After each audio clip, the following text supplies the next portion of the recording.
नमस्कार, स्वागत है आपका। आप देख रहे हैं प्राइम टीवी। चुनाव आते ही तमाम दलों के प्रमुखों की गतिविधियां शुरू हो जाती हैं। आगामी 2022 के चुनाव को लेकर भी सभी दल सियासी बिसात बिछाने की कवायद में जुट गए हैं। लेकिन इन सब के बीच क्या अब राजनीति केवल परसेप्शन यानी कि धारणा पर आगे बढ़ेगी या फिर काम के मुद्दों पर भी चर्चा होगी? वहीं यूपी में कांग्रेस अब सॉफ्ट हिंदुत्व का कार्ड खेलती नजर आ रही है। प्रियंका गांधी की संगम में डुबकी भी राजनीतिक पंडे इसी से जोड़ते हुए दिखाई दे रहे हैं। यूपी में अगले साल होने वाले चुनाव के लिए कांग्रेस अभी से लामबंद दिखाई दे रही है, और जिसके लिए प्रियंका गांधी खुद एक के बाद एक लगातार दौरे पर दौरे कर रही हैं। कभी महापंचायत, कभी संगम में डुबकी लगा रही है। तो इसी के साथ स्वागत करती हूं मैं आप सभी का प्राइम डिबेट में। लेकिन उससे पहले आइए एक नजर डालते हैं हमारी इस खास रिपोर्ट पर।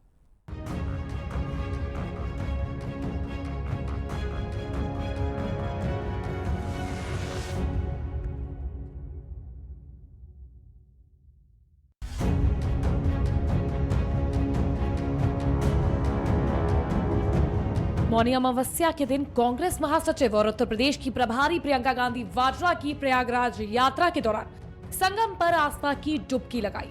साथ ही शंकराचार्य जी के आश्रम जाकर उनसे आशीर्वाद भी लिया। यात्रा को निजी बताकर प्रियंका गांधी यहां तकरीबन पूरे वक्त चुप्पी साधी रही, लेकिन मौन रखकर भी वो यूपी की सियासत में शोर मचाते हुए बड़ा सियासी संदेश देने में जरूर कामयाब रही। प्रियंका की इस आस्था यात्रा की कामयाबी के बाद कांग्रेस के नेताओं और रणनीतिकारों में श्रेय लेने की होड़ मची हुई है। कृषि कानून के मसले पर जारी किसानों के आंदोलन के बीच सहारनपुर में किसान महापंचायत में प्रियंका गांधी वाड्रा भी शामिल हुई। प्रियंका ने किसान महापंचायत में शामिल होने से पहले मशहूर शाकुंभरी देवी मंदिर में दर्शन किए। उन्होंने मंदिर में कुछ वक्त बिताया। प्रियंका ने इसके अलावा सहारनपुर की रायपुर ख्वानगाह दरगाह में भी माथा टेका। एक ऐसा कानून है जो सरकारी मंडियों को अंत में बंद कर डालेगा, क्योंकि उस कानून के तहत जो बड़े बड़े खरबपति हैं वो अपनी प्राइवेट मंडियां खोलेंगे, और जबकि सरकारी मंडी में आपको टैक्स लगेगा। ऐसा कुछ कानून नहीं होगा जिसके जरिए आपको अपने उपज का सही दाम मिल पाएगा। प्रियंका ने किसानों से कहा कि भाइयों जग जाइए, जिससे आप उम्मीद रख रहे हैं वो आपके लिए कुछ नहीं करेंगे। जब ये बड़े बड़े वादे करते हैं तो समझ जाइए ये सब खोखले हैं। उन्होंने कहा कि आपकी जमीन का आंदोलन है, आप पीछे मत हटिए, हम खड़े हैं।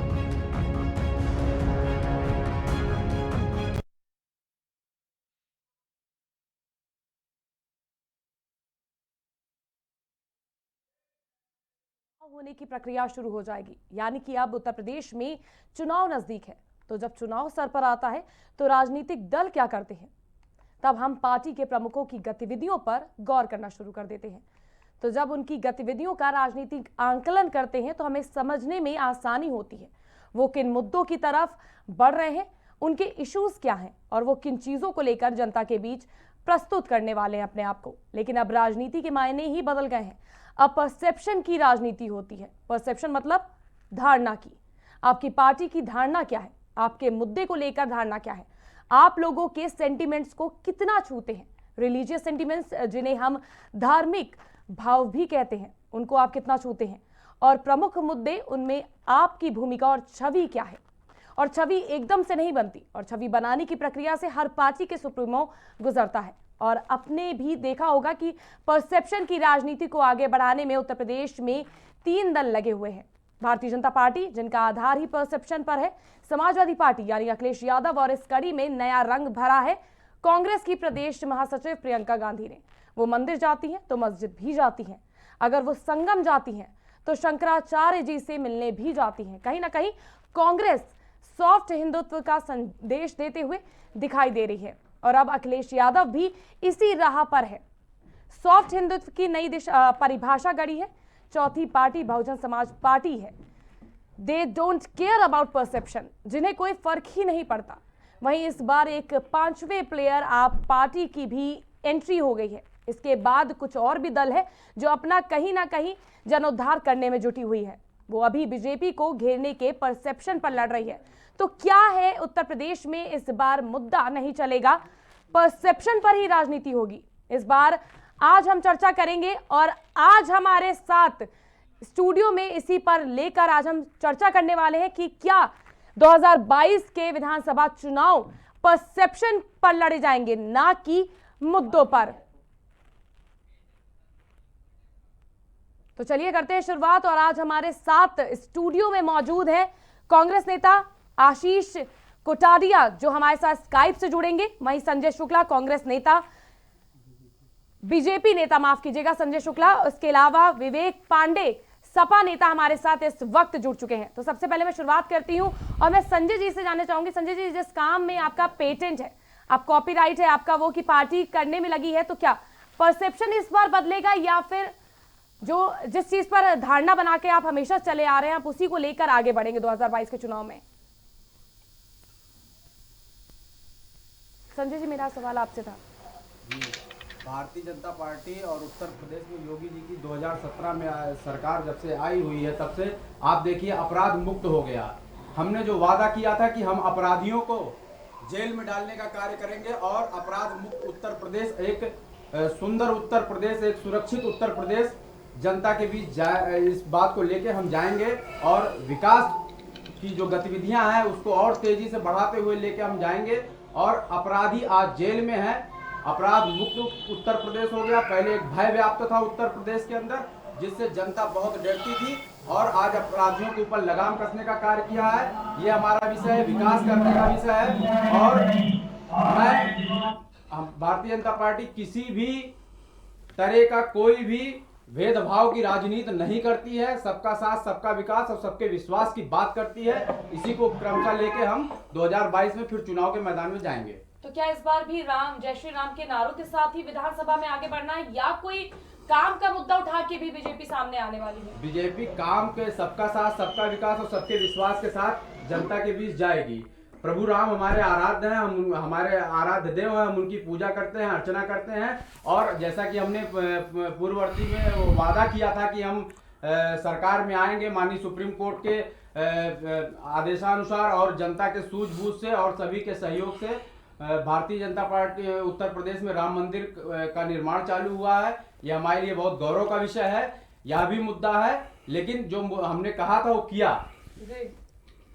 सर, मेरा सवाल विवेक जी आपसे है।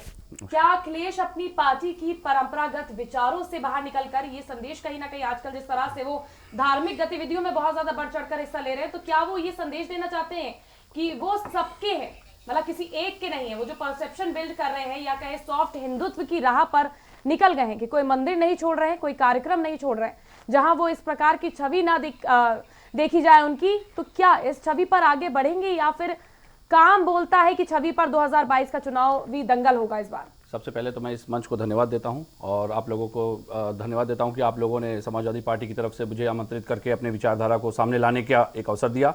और सबसे पहले मैं संवेदना करता हूं दिल्ली में जो एक दुखद घटना हुई है उसके प्रति अपनी तरफ से और अपनी पार्टी की तरफ से। अब रही बात जिस तरह से विकास की बात आपने की है, तो सेंटर फॉर इकोनॉमिक रिसर्च की जो एक रिपोर्ट रही है, आपको पता है कि नोटबंदी के तत्काल बाद 15 लाख नौकरियां तत्काल प्रभाव से चली गई थी लगभग, ठीक है। और उसके बाद एक डेटा मैं आपको बता रहा हूं जो कि वर्तमान डेटा है। बेरोजगारी दर फिलहाल चल रही है 2020 में जो बढ़कर हुई है 7.78%। अब मुद्दा है कि एक धार्मिक माहौल पैदा किया जा रहा है ताकि लोगों का ध्यान विकास से, भविष्य से, रोजगार से, बेरोजगारी से भटकाते हुए पूरी तरीके से लोगों के दिमाग में केवल एक धर्म, क्योंकि धर्म देखिए क्या है, धर्म हमारी आत्मा से जुड़ा हुआ एक विषय है, जो हमारे संस्कारों से जुड़ा विषय है। आज मुझे बहुत अचंभा होता है कि 25 साल 30 साल के बाद उन लड़कों को यह याद आ रहा है कि उनका धर्म खतरे में है, जिनको यह बखूबी पता है कि धर्म की व्याख्या क्या होती है। उसके बाद उनका एजेंडा केवल एक धार्मिक मतांत तक सीमित रह गया है आकर के। उनको यह नहीं दिखाई दे रहा है कि सामने बेरोजगारी पड़ी है, उनको यह नहीं दिखाई दे रहा है कि पूरे उत्तर प्रदेश की छवि, आए दिन जिस तरह की जघन्य घटनाएं हो रही हैं उत्तर प्रदेश में, उससे पूरे उत्तर प्रदेश की छवि में सबके सामने बड़ी जिम्मेदारी से कहना चाहूंगा कि पूरे अंतरराष्ट्रीय पटल तक बहुत ही नकारात्मक रूप से इसका सृजन हो रहा है, जिसका खामियाजा बहुत बुरी तरीके से उत्तर प्रदेश के रहने वाले वो परप्रांतीय झेलते हैं जो दूसरे प्रदेशों में निवास कर रहे हैं और दूसरे प्रदेशों में रह रहे हैं।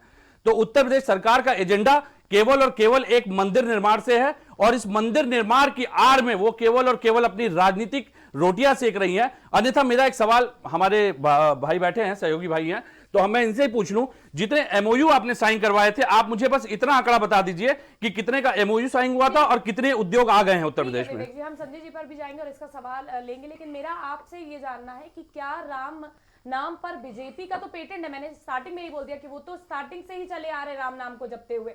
आप क्या अस्तित्व अपना चेंज करेंगे, कुछ परिवर्तन लाएंगे? नहीं, देखिए, धर्म हमेशा से चली आ रही है और इस बार जिस तरह से अखिलेश जी तमाम मंदिरों में जाकर कोई ऐसे संत महात्मा नहीं बचे होंगे जिनसे वो मुलाकात नहीं कर रहे हो, तो क्या लगता है? मतलब देखिए, एक चीज मैं आपको बहुत स्पष्ट कर दूं, नहीं, मैं आपको एक चीज बहुत स्पष्ट कर दूं कि आप जिस बदलाव की बात करिए वो बदलाव नहीं है, वो उनका व्यक्तिगत निजी जीवन से जुड़ा हुआ एक जो कहते हैं कि आदमी अगर धार्मिक, आप धर्म, मतलब ये कोई भाजपा का कॉपीराइट नहीं है कि केवल वो मंदिर में जा सकते हैं या वो केवल संतों का आशीर्वाद ले सकते हैं। बिल्कुल, हमारी सरकार के रहते आपको याद होगा चंद्रोदय मंदिर का निर्माण, जो एशिया का सबसे ऊंचा मंदिर बन रहा था, उसको तत्काल प्रभाव से जैसे ही सरकार आई थी, सरकार ने उस मंदिर का कार्य और निर्माण रुकवा दिया था। चंद्रोदय मंदिर कौन बनवा रहा था? चंद्रोदय मंदिर अखिलेश यादव ही बनवा रहे थे, समाजवादी पार्टी की सरकार ही बनवा रही थी। क्या वो मंदिर व्यक्तिगत समाजवादी पार्टी के लिए बन रहा था? क्या परशुराम की जो प्रतिमा की स्थापना की गई है, क्या वो केवल और केवल हमारी है, व्यक्तिगत है, हमारी पार्टी का कॉपीराइट है? जी ऐसा नहीं है। रही बात, अगर अखिलेश जी पार्टी अध्यक्ष जो हमारे हैं, अगर वो जा रहे हैं, संतों से मिल रहे हैं, आशीर्वाद ले रहे हैं, तो इसको मीडिया क्यों बना रही है, इसको खबर बना रही है? अखिलेश जी ने तो कभी आह्वान नहीं किया, या अखिलेश जी ने कभी नहीं कहा कि विपक्ष आकर के इस मुद्दे पे मुझे घेरे या मैं जा रहा हूं संतों का आशीर्वाद लेने और भाजपा के लोगों को मुझसे सीखना चाहिए। ये उनका व्यक्तिगत निजी जीवन का मसला है, जिसको विपक्ष इसलिए भुनाने पे लगा है क्योंकि विपक्ष के पास धार्मिकता और धार्मिक उन्माद के अलावा, धर्म के अलावा कोई विशेष मुद्दा नहीं है। विकास को लेकर के, प्रदेश के विकास को लेकर के, प्रदेश की इकाई संस्थाओं के विकास को लेकर के कारण बता दें। इनका जो सबसे प्रबल नेतृत्व है वो केवल बेचो और बेचो को ही अर्थव्यवस्था का नया विकास का आंकड़ा मान के, अर्थव्यवस्था के नया पैरामीटर पे अब एक नई हम लोग किताब पढ़ेंगे जिसपे लिखा जाएगा कि बेचो और देश का विकास करो। तो मेरा मानना है कि ये उनका व्यक्तिगत जीवन से जुड़ा हुआ विषय है, इसको राजनीतिक मुद्दा न बनाया जाए।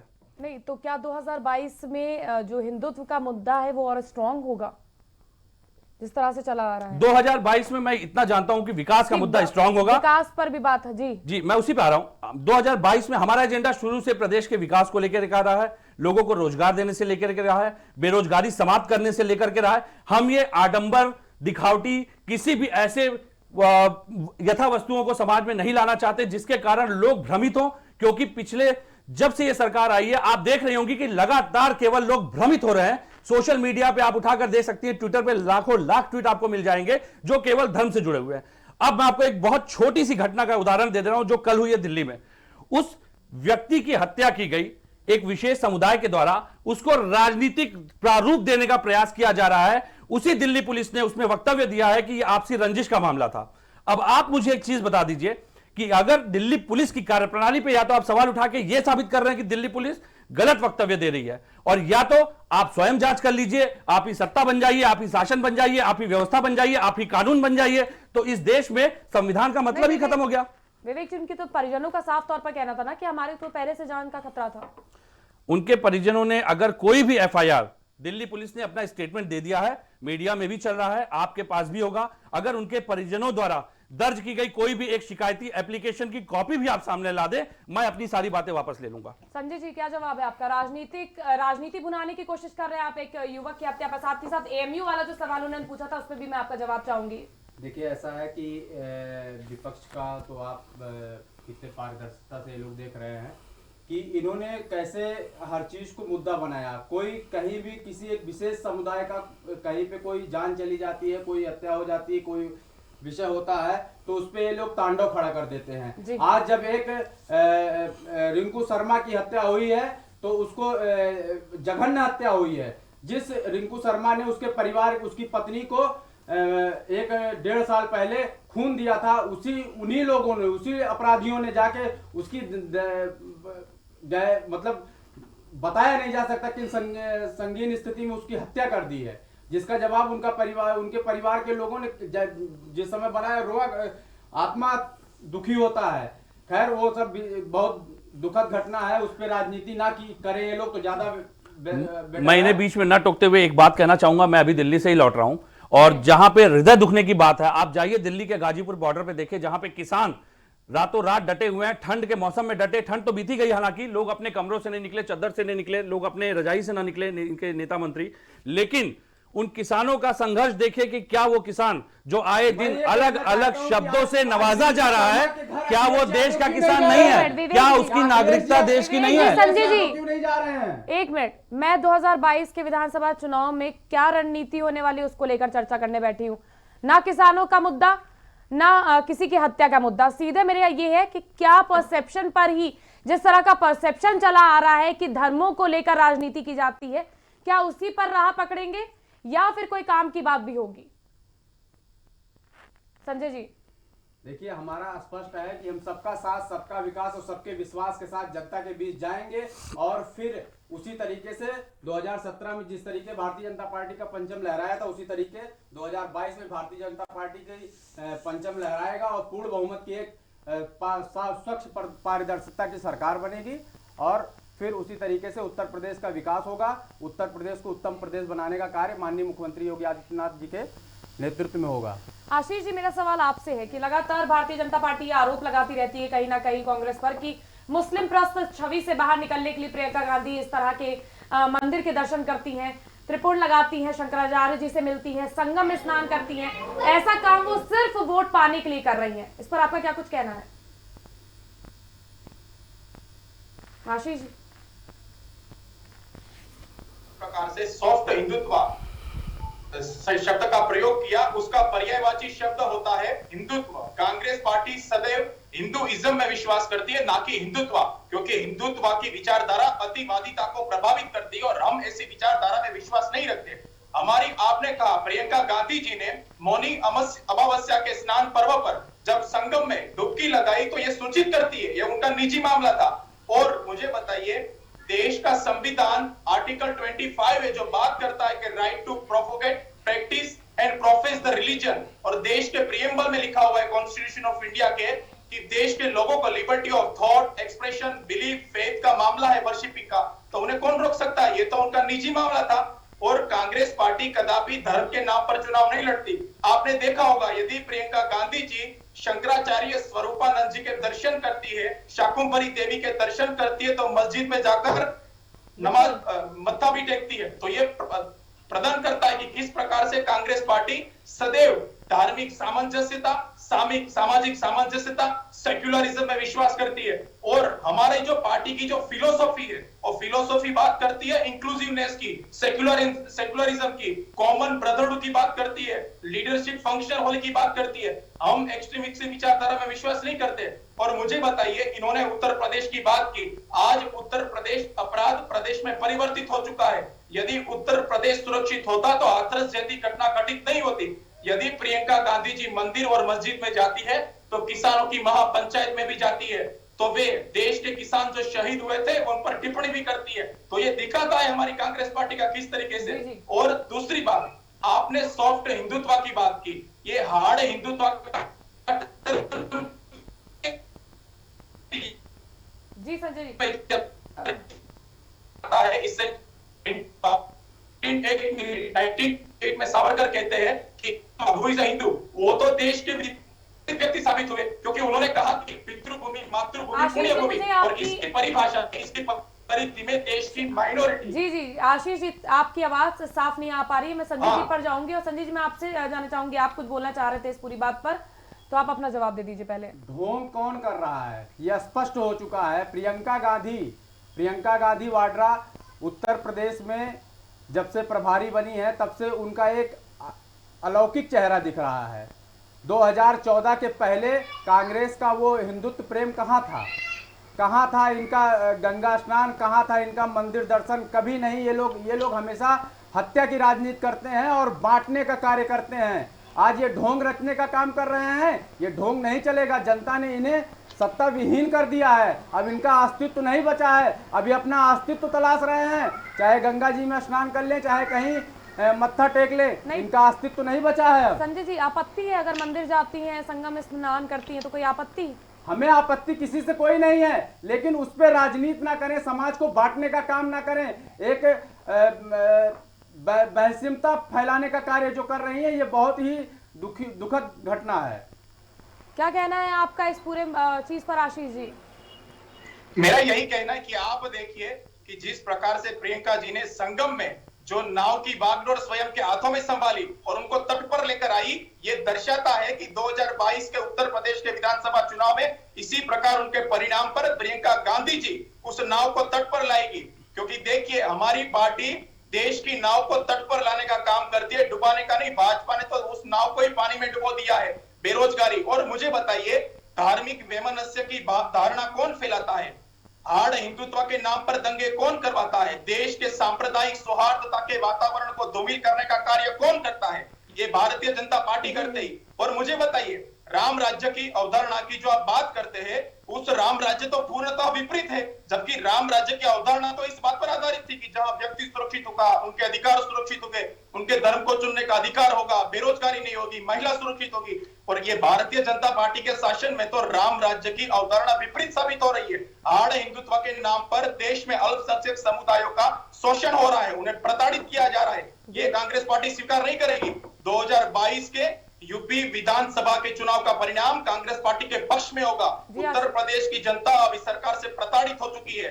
अब सरकार चाहती है, देश की जनता चाहती है विकास, और ये विकास कांग्रेस पार्टी 2022 में उत्तर प्रदेश में स्थापित करके रहेगी। नहीं तो क्या 2022 में जब चुनाव होगा तो सिर्फ और सिर्फ इन मुद्दों पर ही चर्चा होगी कि राम संगम में डुबकी लगाई या वहां गए? मुद्दों पर बात कब होगी? वास्तविक मुद्दे कब उठेंगे? सही बात है, आपने प्रश्न सही पूछा है। हम कभी धर्म की बात नहीं करते, मीडिया ने इसको प्रचारित किया, वो प्रियंका जी का निजी मामला था। कैसे आप डुबकी लगाएंगे तो हमें तो दिखाना बनता है ना हमारा। तो डुबकी तो आप लगाने पहुंचे ना, चुनाव आते ही क्यों डुबकी की याद लगा जाती है? संगम तट पर क्यों लोग पहुंच जाते हैं? जी, आपने जो कर्तव्य निभाया है, आपने जो कर्तव्य निभाया है उसका सम्मान करते हैं। किंतु कांग्रेस पार्टी 2022 के उत्तर प्रदेश यूपी के विधानसभा चुनाव विकास पर लड़ेगी, किसानों पर, रोजगारी पर, देश के युवाओं पर, महिला सुरक्षा पर, कानून और व्यवस्था को लेकर उनको केंद्र में रखकर हम चुनाव लड़ेंगे। धार्मिक वैमनस्य या धर्म हमारे देश के चुनाव के घोषणा पत्र में कभी शामिल नहीं हुआ और ना ही होगा। तो क्या लगता है, अगर आप इन मुद्दों पर आते हैं तो जनता आपको एक्सेप्ट करने के लिए तैयार है इस बार? यदि अवश्य, क्यों नहीं। आप देखिए, जिस प्रकार से उत्तर प्रदेश में महापंचायत आयोजित हो रही है और सभी तरीके से देश के किसानों का, युवाओं का, महिलाओं का प्रियंका जी को समर्थन मिल रहा है। हाथरस में एक भी उत्तर प्रदेश की सरकार का मंत्री नहीं गया पीड़ित परिवार को मिलने के लिए, किंतु राहुल जी और प्रियंका जी स्वयं दिल्ली से गए। क्यों? क्योंकि हमारी सहानुभूति देश के सभी समुदायों के साथ है। और ये साबित होगा कि 2022 के उत्तर प्रदेश के चुनाव कांग्रेस पार्टी के पक्ष में उनके परिणाम होंगे। संजय जी, क्या कहना है आपका? हाथरस नहीं गया कोई आपका नेता? देखिए, इनका ऐसा है कि जो भी ये ढोंग की राजनीति करते हैं, और दंगे किसने करवाए, दंगे किसकी सरकार में होते थे स्पष्ट है। और 2014 के पहले दंगे कहाँ होते थे, कहाँ कहाँ नहीं होते थे। और 2017 के पहले जब पूर्ववर्ती सरकारों में कितने दंगे हुए उत्तर प्रदेश में, 2017 में योगी जी की सरकार और 2014 में केंद्र में मोदी जी की सरकार के बाद, ये हमको बता दे दंगे कहाँ हुए हैं। और मैं बता दूं, दंगे का काम ये लोग दंगा करवाने का काम करते हैं। आतंकवादियों को इन्होंने संरक्षण दिया है। इनके समय में आतंकवादी हमले होते थे और जगह जगह आतंकवादियों के शरणार्थी बनते थे। ये लोग जो भी आतंकवादी पकड़े जाते थे उनके समर्थन में उतरने का कार्य करते थे। आज ये किस मुख से जनता के बीच जाएंगे? और ये विकास की बात कौन सी कर रहे हैं? इन्होंने विनाश ला दिया था। विकास के नाम पर ये क्या नाम है उसका, लूटने का कार्य करते थे। 2G घोटाला, 4G घोटाला, पता नहीं कौन कौन से घोटाले कर डाले इन्होंने। ये घोटाला युक्त और अपराध युक्त सरकार चला चुके हैं, इसलिए इनको जनता ने निष्कासित कर दिया। जनता ठीक, विवेक जी, घोटाले की सरकार कौन सी सरकार? 350 करोड़ की लागत से 20 लाख शौचालयों का निर्माण किया गया, जिसमें कि एनडीए ने 34 लाख टॉयलेट बनवाए और 2100 करोड़ का खर्च आया, यानी 14 लाख ज्यादा टॉयलेट बनाने में ही केवल 1750 करोड़ रुपए ज्यादा लग गए जी।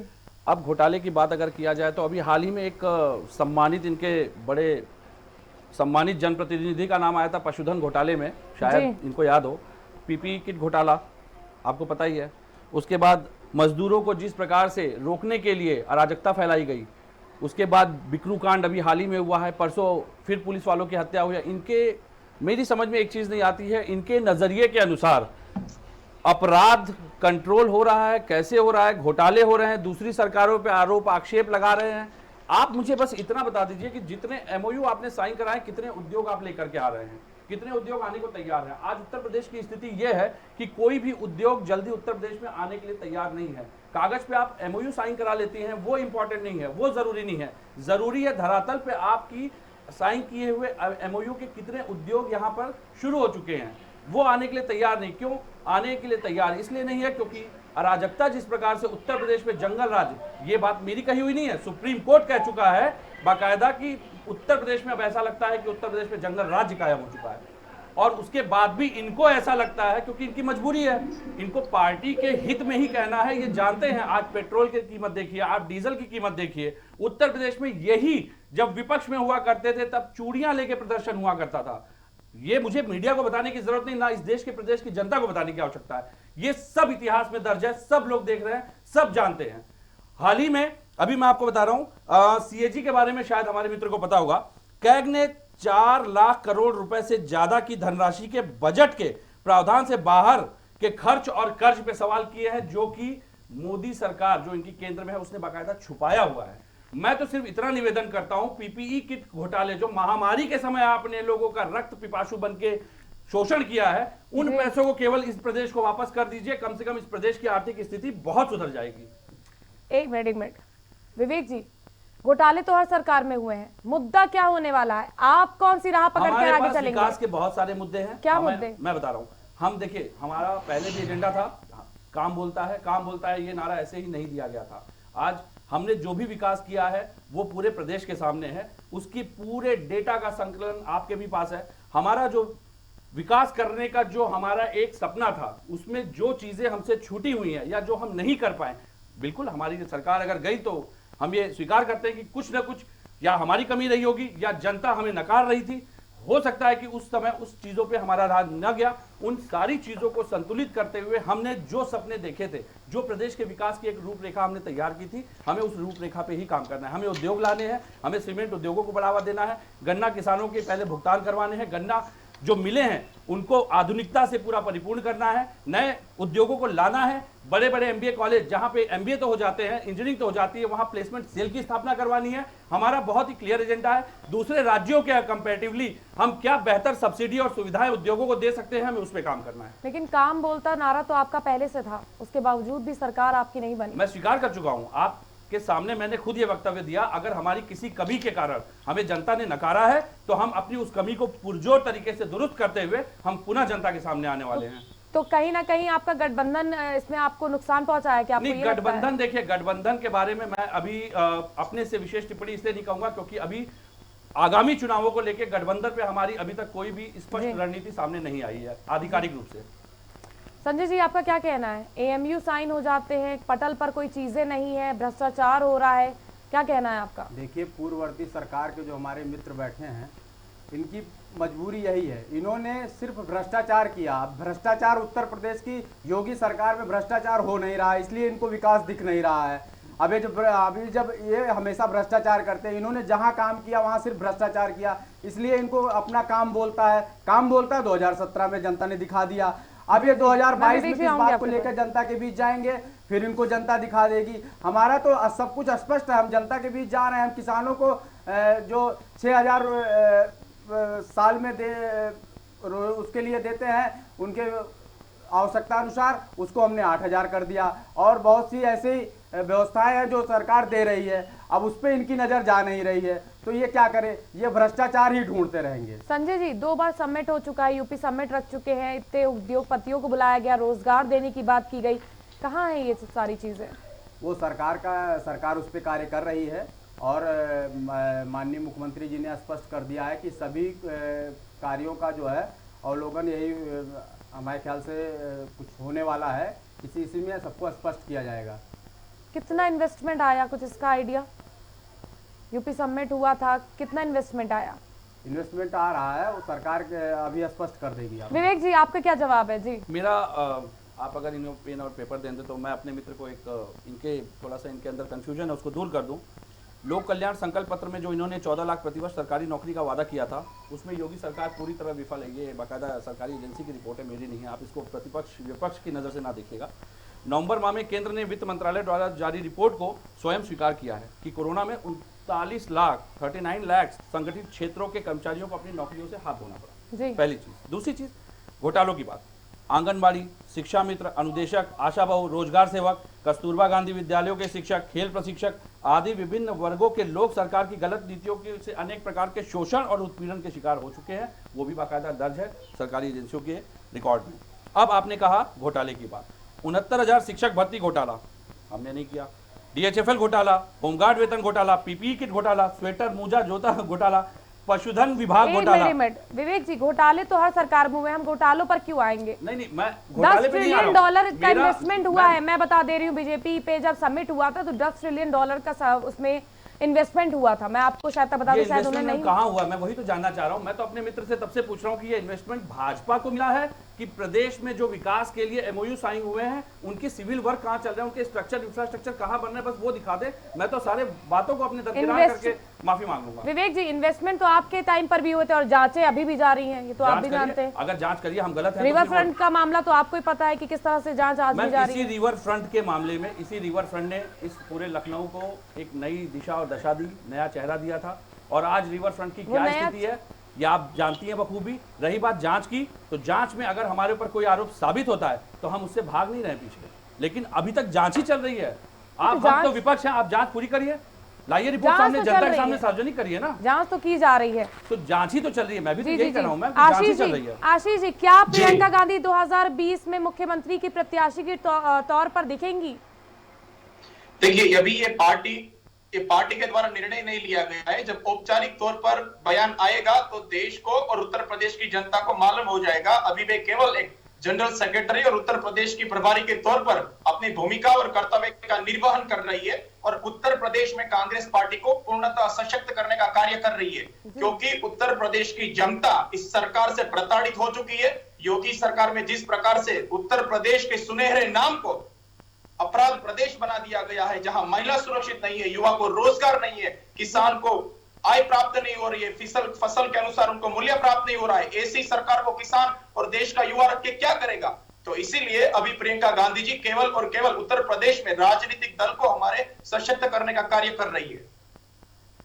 आशीष जी, लगातार आप दावे कर रहे हैं, लेकिन सीटें आपकी कम आती जा रही हैं। जिस तरह से सपा की सरकार आई, उसके बाद बीजेपी की सरकार आई, आपकी सरकार का कोई अस्तित्व क्यों नहीं फिर?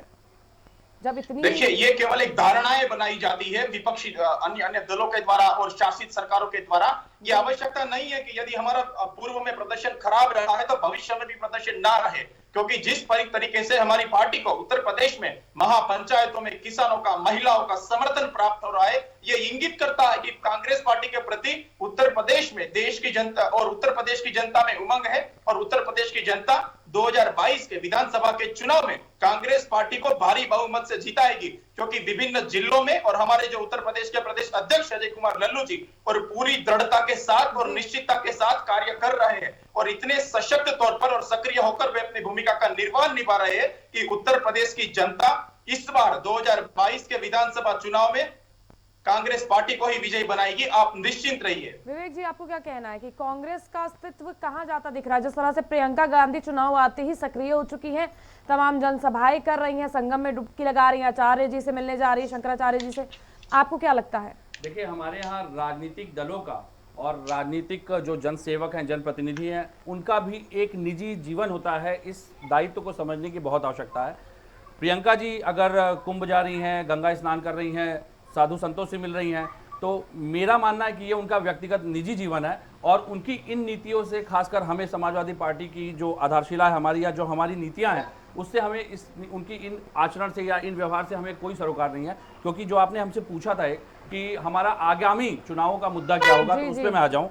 हमारे पास देखिए, इंफ्रास्ट्रक्चर डेवलपमेंट पे हमारा पहला फोकस रहेगा, ठीक है, और उसके बाद ज़्यादा से ज़्यादा उद्यमी उद्योग हम स्थापित कर सके, जिसके लिए अवस्थापना, औद्योगिक विकास की नई नीतियां हम बनाएंगे। साथ ही बिजली, सड़क, सफाई जैसी बुनियादी सुविधाओं के साथ औद्योगिक क्षेत्रों का समुचित विकास कराने वाले जो आधुनिक मॉडल हैं, उनके ऊपर हम काम करेंगे।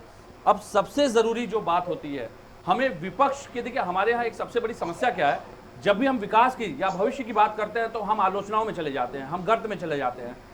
मैंने आपको बहुत पहले ही थोड़ा सा स्पष्ट कर दिया था, हमारे पास आगामी चुनाव के लिए आर्थिक नीतियां, औद्योगिक नीतियां, सामाजिक नीतियां, इन सारे मोर्चों पे जो मौजूदा सरकार ने पूरी तरह से रीढ़ तोड़ रखी है, पहले तो हमें इस पे काम करने की आवश्यकता है और हम इस पे काम करेंगे, क्योंकि जो एक विकास का ढांचा है वो इतना कमजोर हो चुका है तो कि कहीं ना कहीं विवेक जी आप मानेंगे ना, कोरोना की वजह से भी कहीं ना कहीं जो हमारी चीजें हैं वो फिसलती चली गई। मैं कोरोना की वजह मैं किसी को जिम्मेदार नहीं बना रहा हूं, लेकिन जो एक अर्थव्यवस्था का दर गिरना, महंगाई का बढ़ते जाना, और लगातार महंगाई बढ़ ही रही है। आप देख रहे होंगे कोरोना के पहले भी महंगाई बढ़ी रही थी, घट नहीं रही थी। दलहन तिलहन का जिस तरीके से दलहन तिलहन को रोक के विदेशों से पाम ऑयल का इंपोर्ट किया जा रहा है, इन चीजों पे हमें काम करने की जरूरत है। अगर हमारे देश का किसान जो खेत में बैठा है, अगर वो गांव में खुद अचार बनाता है तो हम विदेशों से अचार की कंपनियों को क्यों लाते हैं? क्या जरूरत है हमें पहले उनको गले लगाने की? हम अपने देश के जो मौजूदा किसान है, जो हमारे देश के अंदर small scale industry, micro industry वाले हैं, हम उनको मजबूत करने की दिशा में प्रयास ना करके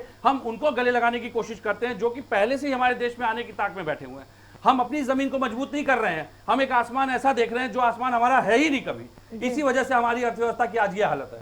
पापड़, एक एग्जांपल देता हूं, पापड़ हमारे घर में, हमारे गांव में, हमारी गृहस्थी में, आम जनजीवन में आप देखिए कि पापड़ लोग घरों में पहले खाली समय में बैठ के बनाते थे। क्या उसको उद्योगों का रूप नहीं दिया जा सकता? क्या उस दिशा में काम नहीं किया जा सकता है? जूट की बात करिए, इत्र की बात करिए, चूड़ी व्यापार की बात करिए, कांच की बात करिए, हमारे यहाँ चाइना से इंपोर्ट होकर आ रहा है, बर्मा से इंपोर्ट होकर आ रहा है। क्या हम हमारे देश में इन चीजों को फैसिलिटेट नहीं कर सकते जो इस व्यापार में है? क्या हम उनको उद्योग, आधुनिक सुविधाएं नहीं दे सकते? कृषि की बात करते हैं, पंजाब चले जाइए आप, वहां पे आपको एक से एक आधुनिक कृषि यंत्र दिखाई देंगे। क्या वो कृषि यंत्र उत्तर प्रदेश, बिहार या अन्य राज्यों में नहीं मिल सकते? क्या उन पे हम सब्सिडी नहीं दे सकते? लेकिन हम गलत दिशा में काम कर रहे हैं, हमें उस दिशा में दिखाई नहीं देता, क्योंकि हमें सबसे पहले दिखाई देता है सरकारी चंदा, जो कि राजनीतिक पार्टियों की सबसे बड़ी कमजोरी है। छोटा सा उदाहरण देता हूं, मैं आपकी बात को काट रहा हूं। जिस प्रकार आपने कोरोना का नाम लिया, इसी कोविड काल में सरकार की कई संस्थाओं, जैसे पुलिस विभाग हुआ या शिक्षा विभाग हुआ, से कई संस्थाओं के भत्ते काट लिए गए। कोई बात नहीं, देश में महामारी का समय है, हम सभी का योगदान करने का कर्तव्य, हमने खुले दिल से, हर राजनीतिक दल ने कहा कि सरकार का हम सहयोग करेंगे। लेकिन उसके बाद जो पैसा आपने पीएम केयर फंड में लिया, क्या आपकी नैतिक जिम्मेदारी नहीं कि उसको सार्वजनिक करके आप पूरे देश को बताएं कि आपने मुझे 1 रुपया दिया था और मैंने आपके इस 1 रुपए को 10 रुपए में बदल के इस तरीके से महामारी का निदान करने का कार्य किया है। कोरोना जैसी महामारी में कौन कहां पे था, विपक्ष कहां दिख रहा था?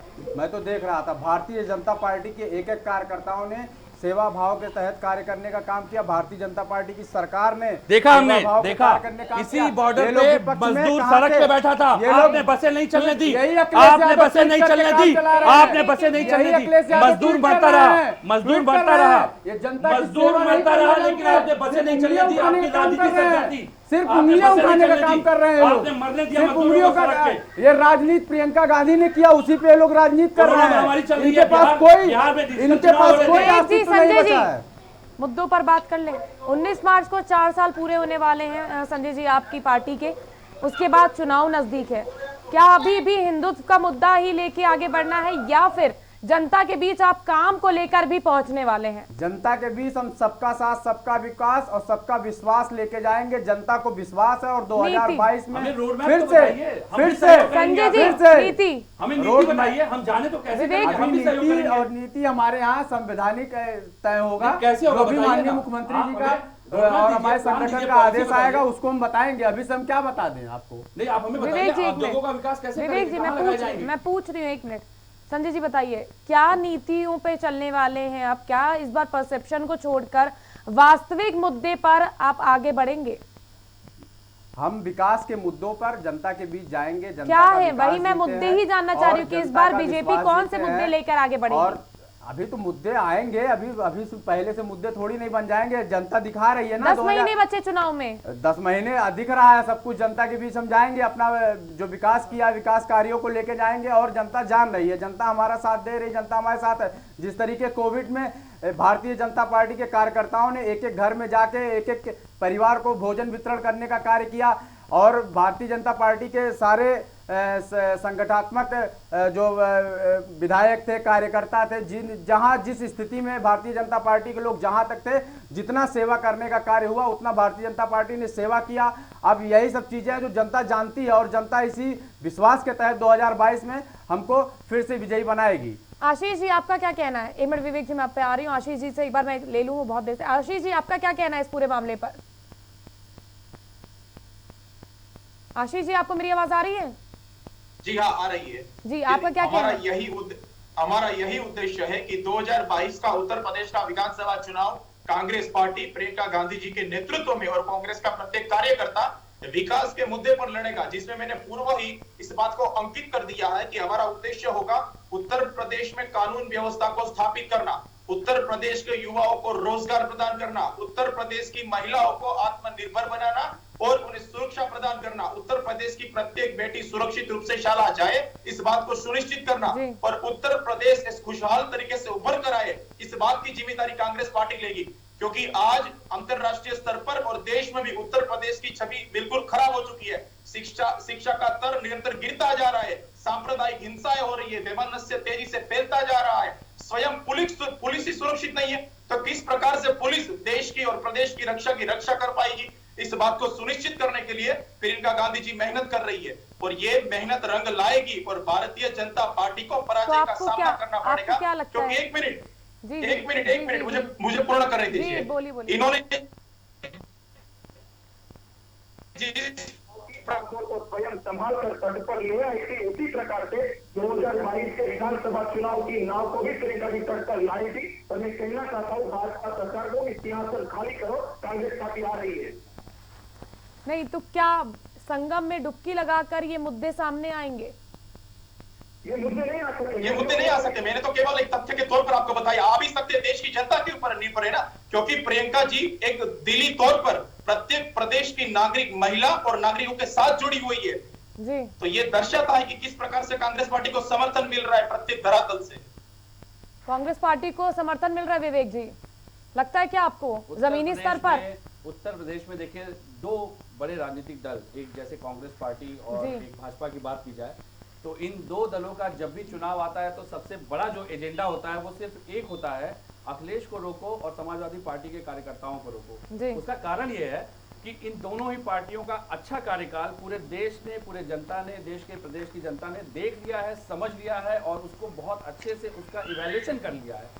छोटा सा एग्जाम्पल देता हूँ, हमारे दोनों मित्र यहाँ बैठे हुए हैं, डिबेट हो रही है, आप आने वाले आगामी रणनीति की चर्चा कर रही हैं और ये जा रहे हैं धर्म की बातों में, ये जा रहे हैं नैतिकता की बातों में, ये जा रहे हैं पीछे की बातों में। आप मुझे बस ये बता दीजिए, चलिए मैं आप लोग को बता देता हूं, किसी भी उद्योग को लगने के लिए सबसे ज्यादा जरूरी होता है जो अदर स्टेट की कंपैरेटिव पॉलिसी।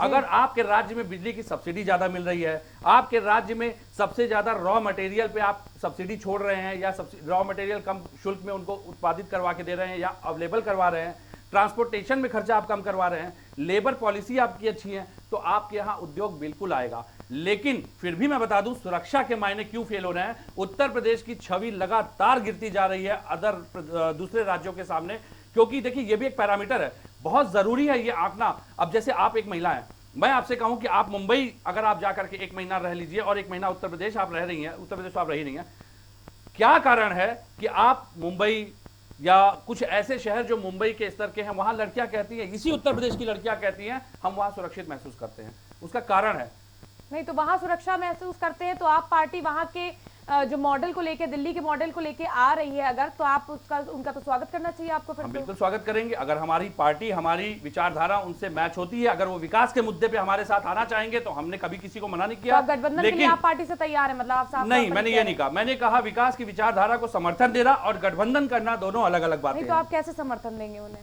हम देखिए समर्थन, हाँ ये आपने अच्छा प्रश्न किया, किसी को समर्थन देने के लिए जरूरी नहीं कि उसका हाथ पकड़ा जाए, लेकिन किसी के अच्छे कार्यों को समर्थन देने के लिए उसकी स्वीकृति में स्वीकृति मिलाना भी एक समर्थन ही माना जाता है। लेकिन विपक्षी पार्टी होकर आप स्वीकृति कैसे मिलाएंगे? बात इस प्रदेश की जनता की विकास की है, बात एक राजनीतिक दल की अब नहीं रह गई। मैम आप एक बात जान लीजिए, आने वाले समय में, आज जैसे हमें कहा जाता है हम प्रांतीय स्तर की पार्टी हैं, आने वाले समय में यही समाजवादी पार्टी आपको राष्ट्रीय स्तर की पार्टी इसलिए दिखाई देगी क्योंकि अब हम भी एक्सपांशन मोड में बहुत जल्दी आएंगे, क्योंकि हम अपनी नीतियों पे और अपनी कमजोरियों पे काम करके आने वाले चुनाव की तैयारी कर रहे हैं। जी, वक्त की मेरे पास कमी है विवेक जी, सीधे नीति क्या क्या है? संजय जी आपसे भी यही सवाल है और आशीष जी आपसे भी यही सवाल, क्या परसेप्शन की राजनीति पर आगे बढ़ेंगे या फिर वास्तविक मुद्दा ही है जैसे कि शिक्षा, स्वास्थ्य, हमारी तमाम जो मूलभूत सुविधाएं हैं जो आजकल लोगों को मुहैया नहीं हो पा रही। हम भी निकलते हैं ग्राउंड रिपोर्ट जब हम लेने पहुंचते हैं तो वास्तविकता कुछ और दिखती है। चाहे वो किसी की आपके भी इसके पहले 5 साल की सरकार थी, कर लेते, बदलाव हो जाता, बहुत चीजें हो जाती, लेकिन वो जब चीजें नहीं होती है तो वो कैसे आएंगी? किन नीतियों पर इस बार 2022 के विधानसभा चुनाव में आप लोग आगे बढ़ने वाले हैं? विवेक जी, पहले आपसे। देखिए, हम चैम्बर ऑफ कॉमर्स के कुछ भूतपूर्व अधिकारियों के साथ बैठ के बराबर संगोष्ठी कर रहे हैं। हम बड़े बड़े इंडस्ट्री के एक्सपर्ट से मिल रहे हैं। हम अलग अलग राज्यों की इंडस्ट्रियल पॉलिसी का अध्ययन कर रहे हैं और हम कोशिश में लगे हुए हैं कि हम अपने राज्य के लिए एक बेहतर इंडस्ट्रियल पॉलिसी का निर्माण कर सके, उद्योगों का निर्माण कर सके। बड़े बड़े इंस्टीट्यूट से हमारी बातें चल रही हैं, उनकी पॉलिसी और उनकी रिसर्च डेवलपमेंट पे हमारी नज़र बनी हुई है। हम कोशिश में है कि हमारे यहाँ शिक्षा, चिकित्सा और उद्योगों का सबसे ज़्यादा नवीनीकरण किया जा सके। आने वाली सरकार में पूरी देखिएगा आप, पूरी जनता के समर्थन के साथ और बहुमत के साथ हम पुनः लौट करके इन्हीं पॉलिसी पे काम करेंगे। मैं आपसे जानना चाहूंगी किन नीतियों पर बात होगी? स्वास्थ्य, सुरक्षा और शिक्षा, ये सारी पारदर्शिता है और सब में निरंतर विकास चल रहा है, विकास हो रहा है। कई जोनल स्तर, कई जिलों में लोकसभा स्तर पे मेडिकल कॉलेज बन रहे हैं और जो भी राम मंदिर पर चर्चा नहीं होगी? राम मंदिर पे तो चर्चा होगी। राम मंदिर तो है ही है, राम मंदिर तो हमारा एजेंडा था जी। राम मंदिर तो एजेंडा वही मैंने पूछा, उसी एजेंडे पर आगे बढ़ना है? एजेंडे नहीं, हम विकास के एजेंडे पे आगे बढ़ेंगे। वैसे हमारे राम मंदिर तो हिंदू समाज के हमारे एक हमारे बहुत बड़े भगवान राम हमारे आराध्य, हम उनकी जीवन भर पूजा करेंगे। बहुत बड़े संत हमारे एक वैसे कह चुके हैं कि राम मंदिर के नाम पे यहाँ पे संघ का कार्यालय बनाया जा रहा है, उसके लिए चंदा भी खूब बटोरा जा रहा है। जिस तरीके से सड़क पे दौड़ के दरवाजों पे जा के लोग पैसे वसूल रहे हैं जी, ये तरीका नहीं होता किसी मंदिर के निर्माण के लिए। चंदा वसूलना कोई गलत बात नहीं है, अपनी इच्छा अनुसार आप दे रहे हो, किसी जबरदस्ती करना वो गलत है। आशीष जी, कौन सी नीतियों पर आगे आप काम करने वाले हैं? भारतीय राष्ट्रीय कांग्रेस उत्तर प्रदेश के विधानसभा चुनाव में सर्वप्रथम देश के किसानों के हितों की, उनको उनकी फसल के अनुसार लागत प्राप्त हो, महिलाओं को रोजगार मिले, युवाओं को रोजगार मिले, देश उत्तर प्रदेश में बेटियों को सुरक्षा प्रदान हो, तथा जिस प्रकार से अपराध प्रदेश में उत्तर प्रदेश को परिवर्तित किया गया है, इस छवि को सुधारना और प्रत्येक प्रदेश के नागरिक को और महिला को, युवा को सुरक्षा प्रदान हो और एक तरीके से स्वास्थ्य, शिक्षा और मूलभूत आवश्यकताओं का एक बुनियादी ढांचा और संरचना का निर्माण करके उत्तर प्रदेश की जनता को खुशहाल जीवन प्रदान करना और उनकी आजीविका सुनिश्चित तरीके से सुचारू रूप से चले, इस बात को सुनिश्चित करना कांग्रेस पार्टी का उद्देश्य होगा 2022 के उत्तर प्रदेश के विधानसभा चुनाव में। बहुत बहुत शुक्रिया आप सभी का हमारे साथ जुड़ने के लिए। तो ये थे कांग्रेस नेता आशीष कोटाडिया, संजय शुक्ला कांग्रेस नेता, विवेक पांडे सपा नेता। हालांकि प्राइम टीवी के मंच पर तमाम नेताओं ने बहुत बड़े बड़े दावे किए हैं, विकास की राह की बातें दावे किए गए, शिक्षा पर बात होगी और परसेप्शन से हटकर आज वार्ता हुई है, ये भी बड़ी बात थी। लेकिन देखना यह अहम होगा कि क्या इस बार चुनाव में भी परसेप्शन के दम पर सत्ता हासिल होती है या फिर जनता के वास्तविक मुद्दे जिस पर आज चर्चा की गई उस पर भी उसके पटल पर कार्य किया जाता है। लेकिन इसमें सारी गलती सरकार की ही नहीं, जनता की भी है, इसलिए कि परसेप्शन राजनीति जोर पकड़ रही है। अब जनता को मुद्दों पर आधारित रहकर अपने बच्चों की शिक्षा, स्कूल, स्वास्थ्य के मुद्दे उठाने होंगे। तो अगर आप बदलाव की राजनीति चाहते हैं तो नेताओं से बदलने की उपेक्षा ना करिए, स्वयं को बदलिए। जिस दिन आप बदलेंगे देश की राजनीति बदल जाएगी, परंपरागत राजनीति में बदलाव आ जाएगा। तो इसी के साथ मुझे दीजिए इजाजत, फिर हाजिर होंगे एक नए मुद्दे के साथ। तब तक के लिए आप देखते रहिए प्राइम डिबेट।